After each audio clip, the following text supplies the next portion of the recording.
Good morning बच्चों। आज हिंदी में हम पढ़ेंगे व्याकरण का चैप्टर 4 वर्णों का मेल। वर्ण हम पहले पढ़ चुके हैं। वर्ण भाषा की सबसे छोटी इकाई होती है। ये देखिए, हम पहले वर्ण देखते हैं।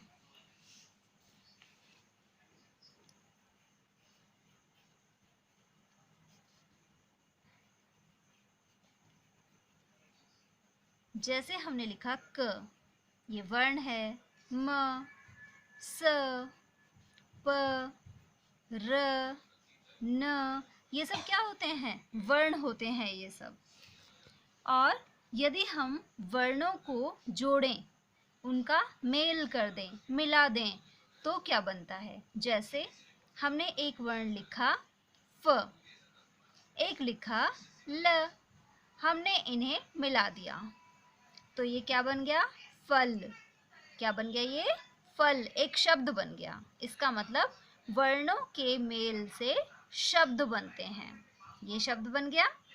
और हमने लिखा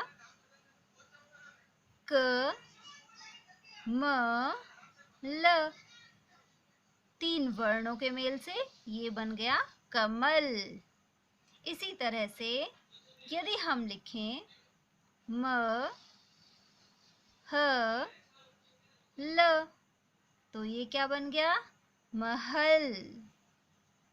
और यदि हम लिखें ब, र, ग, द, तो ये बन गया बरगद। ये चार वर्णों का मेल हो गया।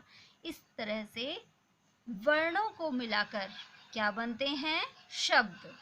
लेकिन एक बात और देखनी है हमें। ये हमने बनाया फल, इसका अर्थ होता है फल, खाने के फल होते हैं। ये है कमल, कमल का फूल होता है। महल, महल किसे कहते हैं? एक बड़ा सा बहुत अच्छा सा मकान, महल होता है। बरगद, बरगद का पेड़ होता है। लेकिन यहाँ हमने लिख दिया ल, फ, इन्हें मिला दिया तो ये क्या बन गया? लफ। लफ क्या होता है? कुछ भी नहीं होता लफ। तो इसका मतलब ये शब्द नहीं है। ये शब्द है, ये शब्द नहीं है। इस तरह से यहाँ हमने तीन वर्ण लिखे थे, क, म, ल, कमल बन गया। अब हम लिखते हैं ल, म, क, लमक बन गया। ये लमक क्या होता है? कुछ भी नहीं होता। लमक तो कुछ भी नहीं होता, इसका मतलब ये शब्द नहीं है। अब देखिए क्या फर्क है।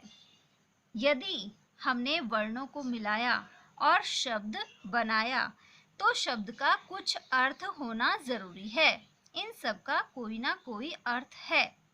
और यदि हमने शब्द बना दिया, उसका कोई अर्थ ही नहीं होता, तो वो शब्द नहीं कहलाता। इसका मतलब शब्दों का अर्थ होता है, जिनका अर्थ होता है वही शब्द कहलाते हैं। जिनका अर्थ नहीं होता तो वो शब्द नहीं कहलाते।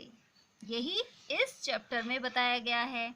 ये देखिए, वर्णों के मेल से बन गया शब्द कमल। ये वर्णों के मेल से बना महल। ये बना मगर, मगर पानी में रहता है, मगरमच्छ बोलते हैं जिसे हम।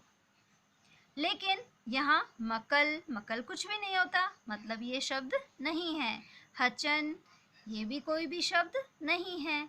इसका मतलब हमें तीन चीजें याद रखनी है। वर्णों को जोड़ने से शब्द बनते हैं। दूसरा, सभी शब्दों का अर्थ होता है। जो शब्द होते हैं तो उनका अर्थ भी होता है।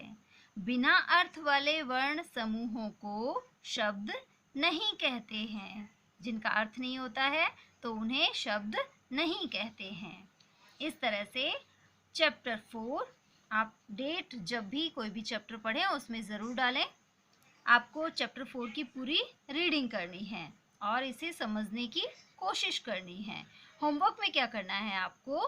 होमवर्क में आपको 5 शब्द लिखने हैं। कोई भी 5 शब्द लिखने हैं आपको होमवर्क में, जिससे कि आपको पता चले कि ये शब्द हैं। धन्यवाद।